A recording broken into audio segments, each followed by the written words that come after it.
প্রতি সপ্তাহে নতুন নতুন ভূতের গল্প দেখতে সাবস্ক্রাইব করুন বাংলা ভূতের গল্প চ্যানেলটিকে। সেই সাথে বেল আইকন প্রেস করতে ভুলবেন না। ডাস্টবিনের মধ্য থেকে এই কান্নার শব্দ আসছে। ওইদিকে এগিয়ে গেলাম এবং একটি বাচ্চা দেখতে পেলাম। বন্ধুরা, আজকের এই সত্যিকার ভূতের ঘটনাটি পাঠিয়েছে বাংলাদেশ থেকে সনি, আর এই ঘটনাটি তার নিজের সাথে ঘটেছিল। আজকের বিশেষ প্রশ্ন, তোমরা কি কেউ কখনো বাচ্চা ভূতের কথা শুনেছ? আর শুনে থাকলে সে সম্পর্কে জানাও।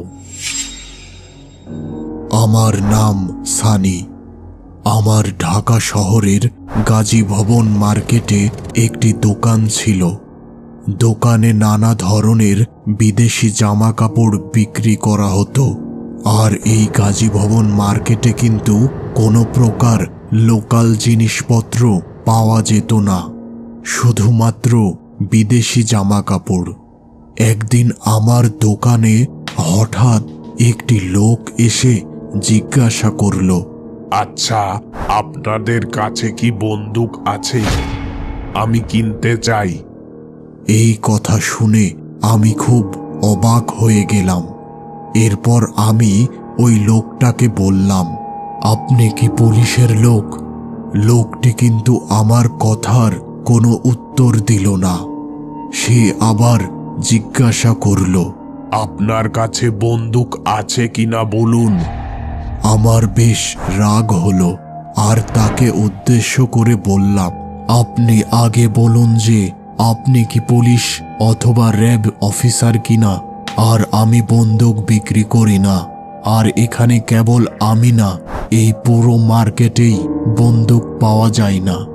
এবার লোকটি আর কোনো কথা না বলে আমার দোকান ত্যাগ করল। আমি মনে মনে ভাবলাম, লোকটি নেহাতি পাগল।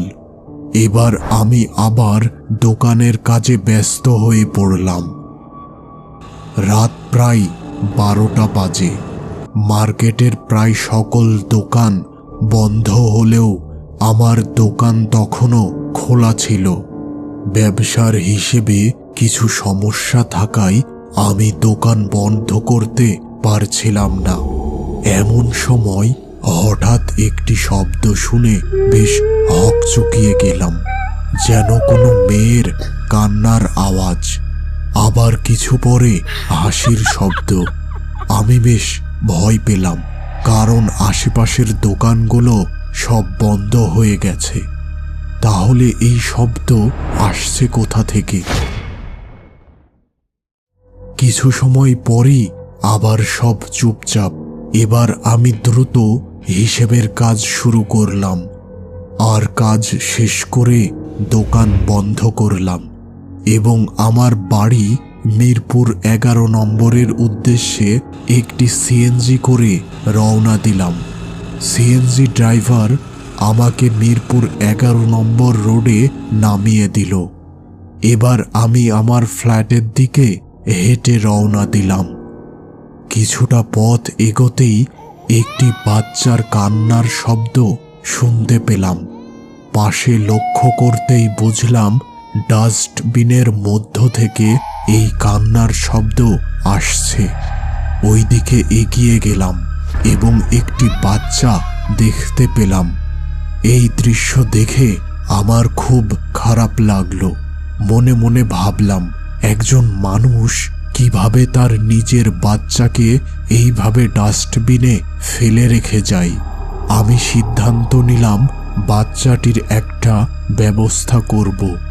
এবার আমি বাচ্চাটি নিয়ে হাঁটা শুরু করলাম। কিছুক্ষণ পরই বুঝতে পারলাম বাচ্চাটির ওজন যেন বৃদ্ধি পাচ্ছে, আর সে আগের মতো কোনো কান্নাকাটি করছে না। ব্যাপারটা খুব অস্বাভাবিক মনে হলো। আবার কিছুটা পথ হাঁটার পর একটি দোকানের সামনে একটি লোককে দাঁড়িয়ে থাকতে দেখলাম। আর যখন ওই ব্যক্তিটির কাছে গেলাম এবং তাকে দেখলাম, সাথে সাথে খুব অবাক হলাম। আরে এ তো ওই লোকটা যিনি আমার দোকানে বন্দুক কিনতে এসেছিল। এত রাতে সে এখানে কি করছে? এমন সময় খেয়াল করলাম আমার কোলের বাচ্চাটির দিক থেকে হাসির শব্দ আসলো। আমি বাচ্চাটির দিকে তাকালাম। বাচ্চাটি হাসছে এবং তার একটি চোখ ভীষণ বড় দেখাচ্ছে, আর সেই সাথে তার মাথাটিও বড় হয়ে গেছে।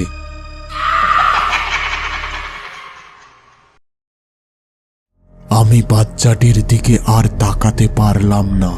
দ্রুত সামনে দেখলাম, কিন্তু একই দোকানের সামনে ওই লোকটা আর নেই। এবার আমি সেখানে ভয়ে কাঁপতে লাগলাম। এমন সময় আমার কোলের বাচ্চাটি বলে উঠল, এই সনি, ভয় পেয়েছিস নাকি?